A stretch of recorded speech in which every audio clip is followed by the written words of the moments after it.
The 8 Ball's answer. It was an ordinary day, the kind that lulls you into feeling safe, certain that the universe is quiet, indifferent. Linda Jensen, 34, single, perfectly average in every way that matters, was scouring the Goodwill on Main Street, an unlikely place for omens.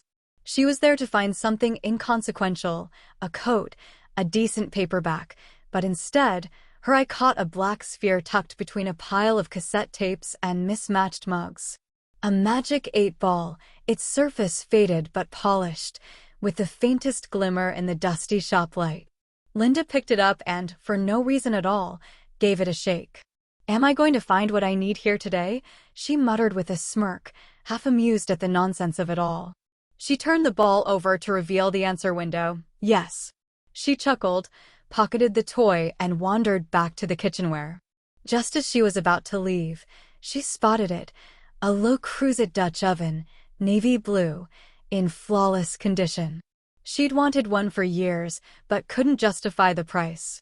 This one was $5, almost as if the universe had hidden it just for her. It seemed harmless enough.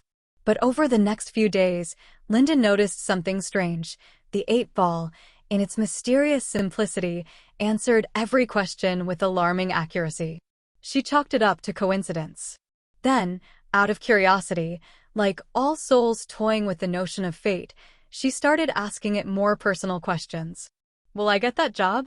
No. The next morning, she got the rejection email. "Will my date with Kevin go well?" Ask again later. It didn't take a genius to interpret that. Kevin never showed up, not even a text to explain. Linda found herself staring at the 8 Ball late at night, almost haunted by it, her curiosity dancing on the edge of fear. She asked it questions she never wanted answers to, a strange addiction forming as the 8 Ball's predictions continued to align perfectly with reality. One evening, after too many glasses of wine, she held it in her hands, her fingers nervously brushing over its smooth surface. She could barely believe she was going to ask this one. "Will I die alone?" Yes. Linda felt her breath catch, a chill running down her spine. She set the 8 Ball down, unable to look at it, even as she laughed at herself. It was ridiculous, a toy in a thrift store, answering questions from a script in the darkest corners of her mind. But the next day, something snapped in her. The fear crept under her skin like an itch she couldn't scratch. She took the 8 Ball to work and showed it to her colleague, Marcy. "It's never been wrong, Marcy," she whispered. "It knew I'd get that Dutch oven at Goodwill, knew Kevin would bail, even knew I'd get rejected for the job. Every time I ask, it's right." Marcy laughed, waving her off. "It's a plastic toy. Look, I'll ask it something. Will Linda bring donuts tomorrow?" She shook the ball, squinting at the message, outlook not so good. "See?" Marcy grinned. "This thing's just messing with you." The next morning, Linda left for work with every intention to buy donuts, but the bakery had closed unexpectedly. The only donut shop within walking distance was on a different floor of the building, and by the time she arrived at her desk, Marcy was already ribbing her about it.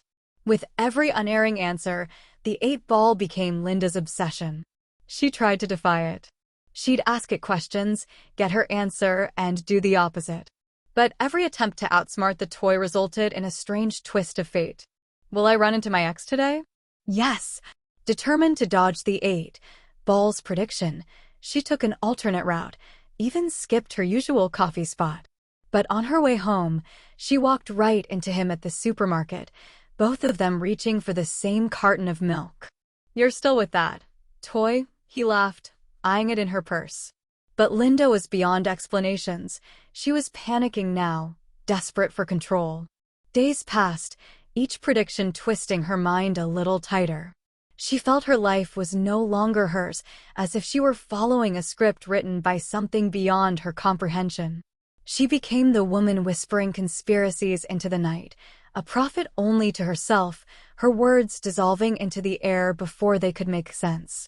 Finally, she worked up the nerve to ask her mother for advice, the one person left who might listen without judgment.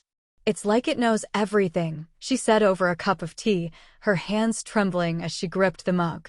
It's not like it's just guessing, Mom. It's certain. Her mother gave her a concerned look. Linda, sweetheart, you're letting this toy control you. The future is what you make it, not what some cheap plastic ball tells you. Linda shook her head, almost relieved to hear it. Maybe she'd just been seeing patterns where there were none, fooling herself. But later that night, as she lay alone in bed, her mind kept circling back to it. Will I ever be free of you? She whispered, giving the ball a final shake. No. She flung it across the room, her frustration mingling with something darker, a creeping dread that she couldn't shake.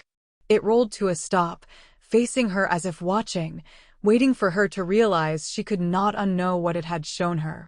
The weeks passed, and Linda tried to move on, to live as if the 8-ball had been nothing more than a joke.